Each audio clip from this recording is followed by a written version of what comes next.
Good afternoon guys, welcome back na naman sa ating panibagong video, panibagong episode. At yun, Don TV here at welcome ka sa ating video na ito mga bud. Today's video mga buddy ay magche-check or pupunta lang tayo ng Kalibo, Aklan. Kasi kahapon January 15 ay nagsimula na yung Kalibo Ati-Atihan Festival 2024. So hanggang ano na yan mga buds, hanggang sa linggo. At marami silang event. So hindi tayo siguro pupunta ng main event or dun sa Pastrana Park kasi medyo mahirapan at close na yung mga daanan mga buddy. So kailangan natin maglakad, pero ngayon ay sasurvey lang tayo or i-check lang natin kung ano sitwasyon at kung ano man nagaganap dito sa Kalibo, Aklan. So nandito pa lang tayo sa Buluang, dito sa Numancia mga buds. At yun, kung bago ka pa lang sa aking YouTube channel at Facebook page, baka pwede nyo akong bigyan ng like and follow and subscribe. Diba ako?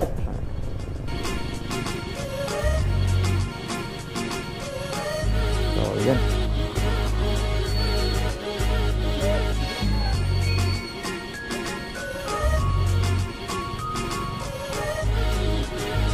So good afternoon.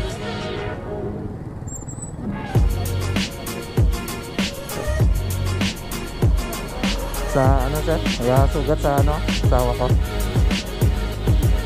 Thank you sir.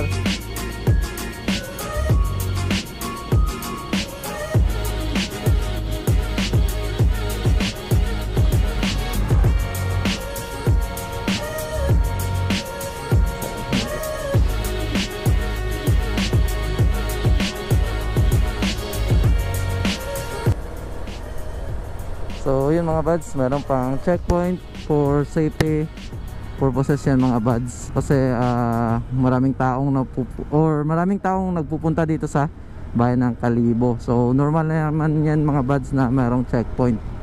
Tapos doon din naman sa Kalibo na side, papasok dito or palabas ng Kalibo ay meron ding checkpoint.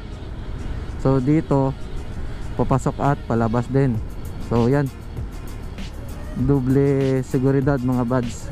Kasi nga maraming taong pumupunta galing pa sa iba't ibang lugar. So yan.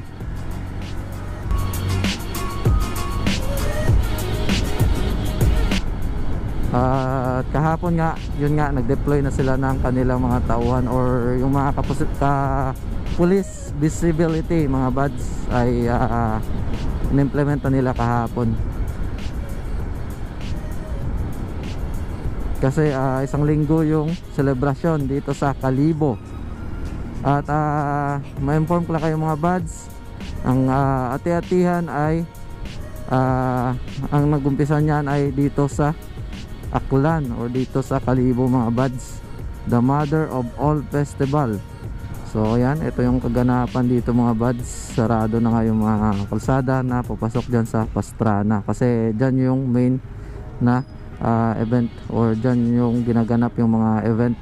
So yan, medyo may katrapika ng kaunti dahil sa mga nagsarang kalsada or daanan, pero okay lang kasi normal to kapag merong celebration na kagaya nito mga buds. So inulit ko mga buds, baka hindi ka pa nakapag-subscribe, paki-subscribe at yun sa aking Facebook page na Don TV Official, paki-like and follow mga buds para ma-reach na natin yung 1K na follower na tawag doon na requirements ni Meta. Ewan ko kung para saan yan kasi ganun sa YouTube mga buds, 1,000 subscribers at 4,000 minutes na views. So mas madaling i-hit doon sa YouTube kumpara sa Facebook. Ewan ko lang kung merong changes. So ito yung kaganapan mga buddy, heavy traffic. Ngayon nga pala January 16, 2024. At yun nga, sana ay may upload ko to bukas, mamaya or bukas, depende kung ano natin ma-edit agad kapag sinipagan tayo mga buddy ano. Yan, bukas pa ba dyan? So ayan, merong mga decoration dito sa gitna. Actually dati meron dito yung center aisle na tinatawag, so pinatanggal nila at yun, lumawak yung ating kalsada. At yun nga, linagyan nila ng decoration na katulad nyan. which is normal na normal mga buds. So pagdating mo nga pala mga buds dito sa bayan ng Kalibo, kapag nagko-commute ka ay meron namang designated area na babaan para maglakad ka na lang at mag-explore dyan sa loob.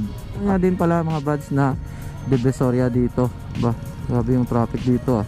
Wala ko pa bukas. Time check mga buds, 4:30. So ganito yung flow dito ngayon. Wala kayong makikita ditong nagsasadsad or yung panaad na tinatawag dito, kasi hindi dito yung main nila na daanan, kundi doon sa loob. Kaya yun, wala tayong makikita dito na nagsasadsad. Siguro mga Sunday or sa Friday mga buds, meron yan. Kung mapapansin yung mga buds, maraming police visibility ngayon. Tingin ko mga buds, yung event doon sa loob yung pagsayaw ng every school or the kosher school, yan, competition dyan sa Pastrana Park. Yung nga mga buds, meron din dito kapag tuwing ganitong merong okasyon ng ati-atihan ay syempre hindi mawawala yung Divisoria. So yan, meron yan mga bilihan dyan na mura lang mga buds. So yan, kasi dito kalsada yan mga buds, so ginawa ng Divisoria dyan. Yan, tuwing ati-atihan lang yan mga buddy, ano, sana'y maraming mga iba't ibang klaseng pwedeng mabili